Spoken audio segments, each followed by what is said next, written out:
दोस्तों, आज मैं फिर एक नया टॉपिक भूमंडलीकरण लेकर आया हूँ। इससे पहले के वीडियो में मैंने आप लोगों को बताने का प्रयास किया था राष्ट्रपिता महात्मा गांधी के बारे में। आज का टॉपिक है भूमंडलीकरण और विश्व। आज का यह वीडियो सभी प्रतियोगिता परीक्षा की तैयारी कर रहे छात्र छात्राओं के लिए विशेष लाभकारी सिद्ध होगा। खास करके 10th बोर्ड, केंद्रीय शिक्षक पात्रता परीक्षा, राज्य स्तरीय शिक्षक पात्रता परीक्षा, बैंक, एसएससी, रेलवे, बिहार लोक सेवा आयोग शिक्षक भर्ती परीक्षा आदि किसी भी प्रतियोगिता परीक्षा के लिए आज का टॉपिक बहुत ही महत्वपूर्ण है।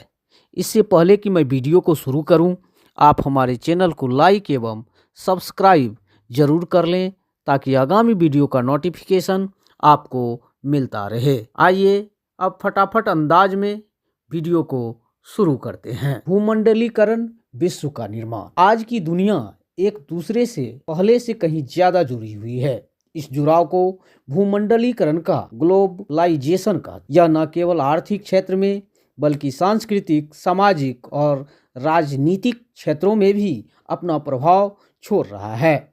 भूमंडलीकरण ने पूरी दुनिया को वैश्विक गांव में बदल दिया है। इस लेख में हम भूमंडलीकरण के निर्माण की प्रक्रिया, इसके प्रभाव, लाभ, चुनौतियां और इसके भविष्य के बारे में विस्तार से चर्चा करेंगे। भूमंडलीकरण की शुरुआत और इतिहास को जानने का अब प्रयास करते हैं। भूमंडलीकरण की जड़ें प्राचीन काल से जुड़ी है। इतिहास के अलग अलग चरणों में भूमंडलीकरण ने अलग अलग रूप लिया है। प्राचीन काल, रेशम मार्ग जैसे व्यापार मार्गों ने एशिया, यूरोप और अफ्रीका को जोड़ा। भारतीय मसाले, चीनी रेशम और अरब के खजूर जैसे उत्पादों ने संस्कृतियों को जोड़ा। धर्म जैसे बौद्ध धर्म और इस्लाम व्यापारियों और यात्रियों के माध्यम से विश्व में फैले। अपनी वैश्विक युग, यूरोपीय देशों ने 15वीं शताब्दी में नए व्यापारिक मार्गों की शुरू की। व्यापार के माध्यम से वस्त्र, मसाले और सोने चांदी का आदान प्रदान हुआ। लेकिन इस युग में शोषण और उपनिवेशवाद का भी उदय हुआ। औद्योगिक क्रांति, 18वीं और 19वीं सदी। औद्योगिक क्रांति ने उत्पादन और व्यापार के साधनों में क्रांति ला दी। स्टीम इंजन, रेलवे और जहाज़ों ने परिवहन को तेज किया, जिससे वैश्विक व्यापार आसान हुआ। आधुनिक भूमंडलीकरण 20वीं और 21वीं सदी। कंप्यूटर, इंटरनेट और मोबाइल फोन ने देशों के बीच संचार को आसान बना दिया। अंतर्राष्ट्रीय संगठन जैसे संयुक्त राष्ट्र, विश्व व्यापार संगठन WTO और विश्व बैंक ने भूमंडलीकरण को संगठित किया। भूमंडलीकरण को बढ़ावा देने वाले कारक, तकनीकी प्रगति, इंटरनेट और डिजिटल क्रांति ने देशों के बीच की दूरी को समाप्त कर दिया है। सोशल मीडिया ने सांस्कृतिक और सामाजिक आदान प्रदान को बढ़ावा दिया। अंतर्राष्ट्रीय व्यापार और उपनिवेश, वैश्विक आपूर्ति श्रृंखलाएं विकसित हुई। बहुराष्ट्रीय कंपनियों ने आर्थिक विकास को तेज किया। परिवहन का विकास, हवाई जहाज, समुद्री जहाज और रेलवे ने लोगों और सामानों के वैश्विक परिवहन को संभव बनाया। वैश्विक संस्थाएं और समझौते, संयुक्त राष्ट्र, यूरोपीय संघ और G20 जैसे संगठनों ने देशों को करीब लाने का काम किया। मुक्त व्यापार समझौते ने आर्थिक संबंधों को मजबूत किया। भूमंडलीकरण के लाभ, आर्थिक विकास, अंतर्राष्ट्रीय व्यापार से देशों को आर्थिक समृद्धि मिली। नए उद्योगों का विकास और रोजगार के अवसर बढ़े। सांस्कृतिक आदान प्रदान, संगीत, कला और भोजन जैसे सांस्कृतिक तत्वों का विश्वव्यापी प्रसार हुआ।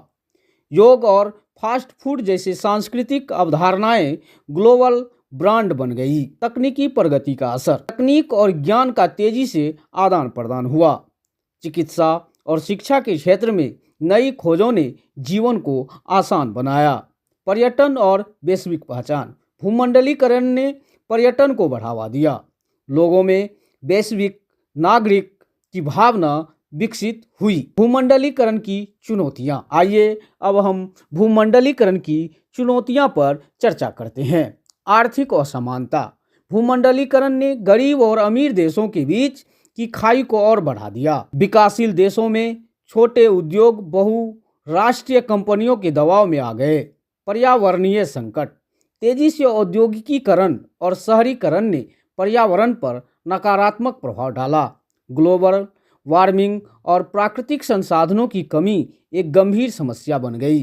सांस्कृतिक पहचान का ह्रास, पश्चिमी संस्कृति का बढ़ता प्रभाव अन्य संस्कृतियों पर भारी पड़ा। स्थानीय भाषाओं और परंपराओं का अस्तित्व खतरे में पड़ गया। सुरक्षा और संप्रभुता के खतरे, साइबर क्राइम और आतंकवाद जैसे मुद्दे वैश्विक समस्या बन गए। कुछ देशों की राजनीतिक स्वायत्तता पर प्रभाव पड़ा। भविष्य में भूमंडलीकरण का स्वरूप, सतत विकास पर ध्यान। भविष्य में भूमंडलीकरण का जोर पर्यावरण संरक्षण और सतत विकास पर होगा। ग्रीन टेक्नोलॉजी और स्वच्छ ऊर्जा का उपयोग बढ़ेगा। डिजिटल भूमंडलीकरण, कृत्रिम बुद्धिमत्ता, ब्लॉकचेन और इंटरनेट ऑफ थिंग्स का प्रयोग बढ़ेगा। डिजिटल मुद्राएं जैसे क्रिप्टो करेंसी वैश्विक अर्थव्यवस्था का हिस्सा बनेगी। नए वैश्विक गठबंधन, उभरती अर्थव्यवस्थाएं जैसे भारत और चीन भूमंडलीकरण में नई भूमिका निभाएंगी।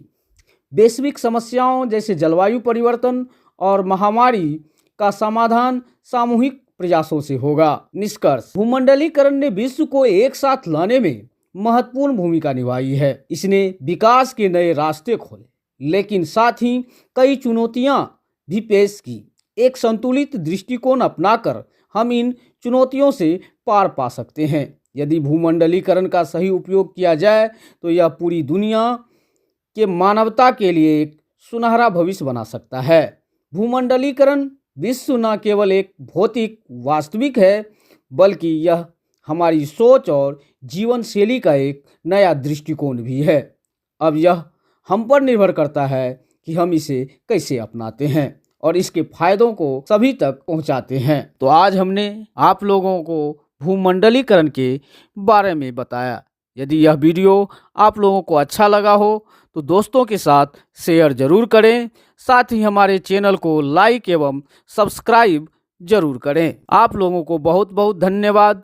आगे की वीडियो में और कुछ टॉपिक लेकर आने का प्रयास करूंगा। तब तक के लिए आप लोगों को बहुत बहुत धन्यवाद। जय हिंद, जय भारत माँ।